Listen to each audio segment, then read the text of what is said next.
As-tu déjà entendu l'expression que tu es un être spirituel qui a une expérience physique? Moi aussi, je l'ai beaucoup entendue et je t'avoue que cette expression m'a toujours un peu embêtée. Et voici pourquoi. Ça m'a toujours un peu embêtée parce que je sentais que dans cette expression, on essayait de mettre le spirituel au-delà du physique. Et je crois que en fait, les deux sont au même niveau. Il n'y en a pas un qui est supérieur à l'autre, on a besoin des deux.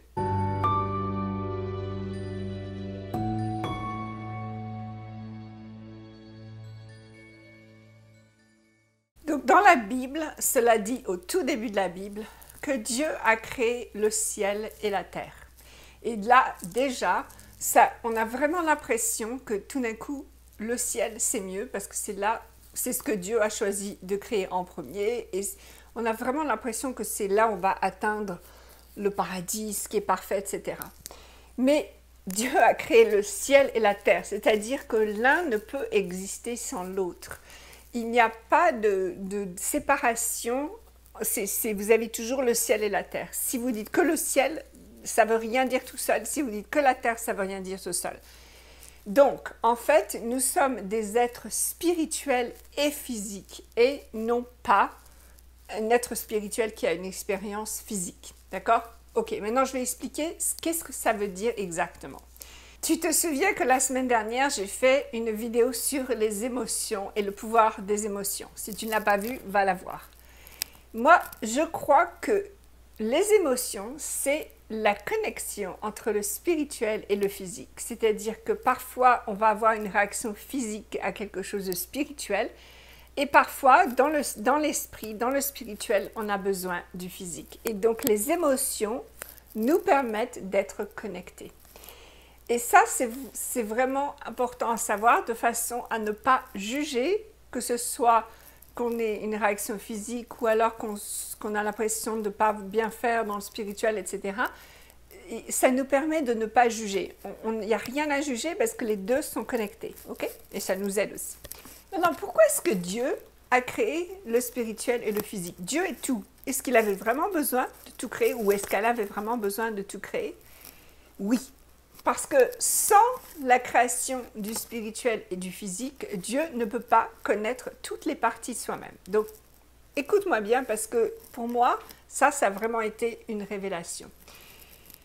Si tu m'empêches de créer dans la journée, si tu m'empêches de faire des vidéos ou de dessiner ou de faire quelque chose de créatif, j'ai l'impression qu'une partie de moi meurt. Et je pense que Dieu a créé justement le ciel et la terre parce que c'est un créateur par nature et que c'est sa façon de s'exprimer. Donc nous sommes une expression divine. Ce qui veut dire que ce soit le spirituel ou le physique, tout ça c'est divin et c'est dans notre destin d'être exprimé. C'est la façon pour laquelle nous avons été créés, c'est de s'exprimer. Donc si tu es une artiste et que tu n'oses pas trop partager ce que tu fais ou si tu as des idées un peu bizarres mais tu n'oses pas trop les dire, arrête tout de suite. Parce que c'est la raison pour laquelle tu as été créé. C'est justement l'expression. Sans ton expression, Dieu ne peut pas être exprimé, Dieu ne peut pas être dans le monde. Et si tu veux remplacer Dieu par l'univers, ça va, tu peux le faire, c'est pareil. L'univers n'existe pas si toi, tu te n'exprimes pas. C'est la raison pour laquelle nous sommes là. C'est pour être exprimé, c'est pour créer. Sinon, il n'y a rien, il n'y a pas de vie, ça s'arrête. Ça s'arrête, c'est la mort. Donc, c'est très important que l'on choisisse de ne pas juger, que ce soit l'esprit ou le physique, parce que si on le juge, on empêche cette partie de nous d'être complètement exprimée. Okay? Si tu laisses un petit peu ce concept rentrer en toi, tu vas voir combien c'est phénoménal parce que ça va faire bouger beaucoup de choses. Et pourquoi est-ce que tout ça c'est important?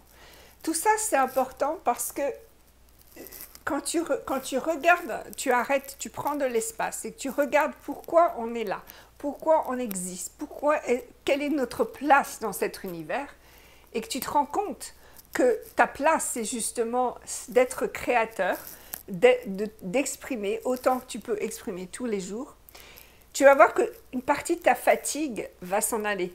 Parce que le jugement va s'en aller. En fait, le jugement, c'est pas que c'est pas Dieu, parce que Dieu a tout créé, donc il y a une partie de Dieu qui est le jugement, mais le jugement ne sert pas à faire avancer la création. Le jugement ne fait que reculer la création ou même l'arrêter. Donc si tu regardes que ta raison d'être, c'est d'être créatrice, c'est de t'exprimer, là, peu importe que tu fasses bien ou mal, il y a aucune base, aucun standard qui dit que tu peux le faire bien ou mal. Maintenant, je vais juste te donner deux petites choses avant de clore cette vidéo. Alors déjà, d'une part, si tu veux un petit peu visualiser le spirituel et le physique de façon différente, imagine que ton être, en fait, toi, qui tu es, d'abord tu es assise dans le ciel, c'est-à-dire que tu es assise dans l'esprit, ta tête est dans l'esprit et tes pieds sont sur terre. Donc tu es toujours connecté, c'est-à-dire que tu ne peux pas être coupé de l'un ou de l'autre. Sans ton esprit, les pieds ne peuvent pas avancer, et sans tes pieds, l'esprit ne va nulle part. Ok? Donc tu es toujours et dans le ciel avec ton esprit et sur terre avec tes pieds. Ok, ça c'est numéro 1.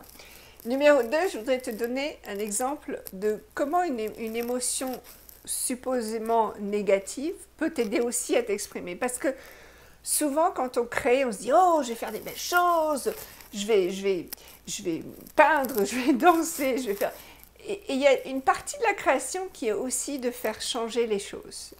Donc, un jour, ma fille me dit que dans une de ses classes, il y a quelqu'un qui va peut-être être viré de sa classe pour une raison X ou Y. Et j'ai ressenti en moi une injustice énorme. Et je savais que si ça allait se passer, il y aurait beaucoup d'injustice. Donc, ce que j'ai fait, c'est que j'ai dit à ma fille, si jamais tu entends que cette personne va être virée de la classe, dis-le-moi tout de suite parce que je m'en occupe. Et il y avait une énergie en moi énorme qui savait que je me battrais pour cet enfant qui n'était pas la mienne. Bien entendu, ça ne s'est pas passé, tout s'est bien arrangé, mais je savais que cette énergie supposément négative, cette colère en moi, était en fait constructive. C'est quelque chose qui est nécessaire parfois pour faire avancer le monde. Et récemment, nous avons vécu beaucoup de ce genre de choses. Et une de nos réactions primaires quand on voit ça, c'est de reculer, c'est de se renfermer. Quand on voit les gens se mettre en colère, dire non, c'est pas juste. Mais en fait, ce que je vous conseillerais plutôt de faire, c'est de regarder quelle partie de moi voudrait se mettre en colère. Quelle partie de moi voudrait faire changer les choses. Maintenant, ça ne veut pas dire qu'on va blesser qui que ce soit, ça ne veut pas dire qu'on va crier ou détruire. Mais il y a une énergie parfois qui est requise pour faire avancer le monde. Donc, si cette vidéo te donne quoi que ce soit, c'est ça. C'est que peu importe ce que ça va prendre, peu importe à quoi ça ressemble, que tu penses que ce soit bien ou pas bien, si tu l'as en toi, il est temps de l'exprimer. Fais-moi part de tes questions, de tes commentaires en dessous et je serai ravie d'y répondre. À bientôt!